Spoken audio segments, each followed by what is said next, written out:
Hey guys, Rich with Cars here. I'm at Audi of South Orlando taking a look at this 2023 Audi RS5 Sportback. The Sportback is the one that actually has the 4 doors as opposed to 2 doors. And a lot of people aren't too crazy about the RS5 just because it doesn't have much soul because of the engine noise. It's got that twin turbo V6. Nevertheless, let's take a look at this. So let's strap in and take a look.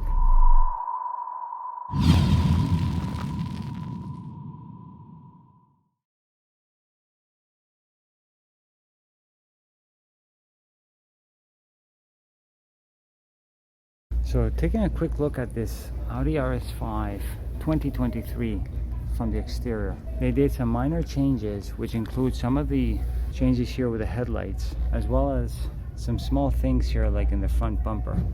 So the RS5 does have these small details like these triple slats, but they're not actually functional because that's actually blocked off. I do like the grille over here, which is in gloss black, alongside with the gloss black Audi rings. You do have a small front lip, which is both in the white body color and in gloss black as well. This particular RS5 comes with 20-inch 5-spoke wheels, and it's got the RS red calipers as well, and some drilled rotors.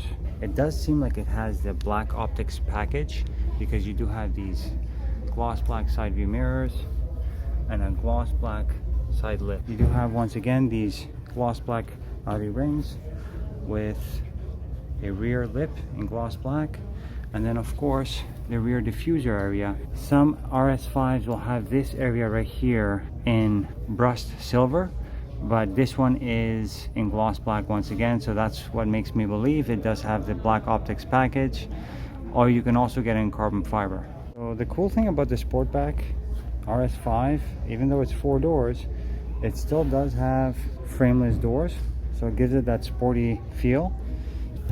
And I love these door cards. You have some Alcantara over here, some plastic injected molds. I love the carbon fiber inserts, alongside with some controls for the memory seats, door lock unlock, your window controls, side view mirror controls. You got some door pockets big enough for maybe a couple of 500 ml water bottles, and then you have a button here to open up the trunk space. You have some aluminum footrest alongside with aluminum brake and gas pedal as well. Now this is the highlight of the interior in my opinion, which are the seats. I love these seats. It's sort of like a one-piece back seat with amazing hexagonal stitched middle area.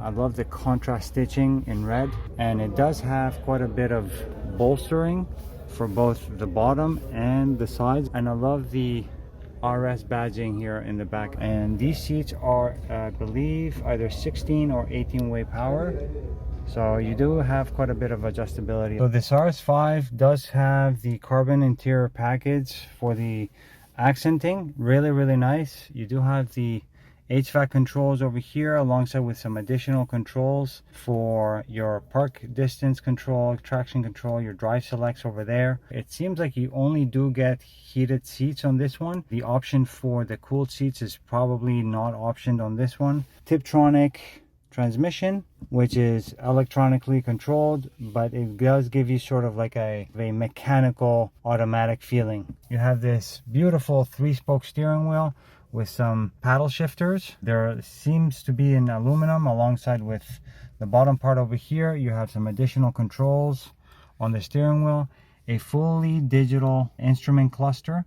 We cannot see because I don't have the keys, but the cool thing about the Audi Control infotainment system, or the MMI, is the fact that you are able to get a full map view in your instrument cluster. You do have a infotainment screen over here. I don't like the fact that it's sort of like tacked on. Could have done a better job in terms of integrating the screen a little bit better with the interior of the car. Still pretty nice interior. Audi is very well known for having very nice ergonomics. A couple of cup holders over here, a USB-A plug, a 12 volt. Your engine start stop in a sort of unconventional spot. but still it's pretty nice. Wireless charging here in the middle, alongside with some additional storage and there as well. A USB-C port over there on the inside.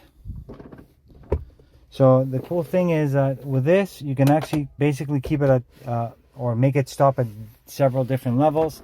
And then you have a pretty large glove compartment. Very nice interior, as Audi is known for its nice interiors. And then you have, of course, a sunroof, but the ceiling area is not Alcantara. It is actually a form of cloth material. So the beautiful thing about the RS5 Sportback is that it is a four-door hatchback, kind of like the RS7. It's not a separate trunk, and the benefit of that is that you have this massive, enormous opening for large items. You can put the seats in here forward, and you can have additional storage space. And the beauty is, like I said, you have all this opening over here for large ticket items. I'll put the volume for the trunk on the screen right now. Ultimately, I do love the fact that you have both convenience and performance all in one package with the RS5 Sportback. So here we have the 2.9 liter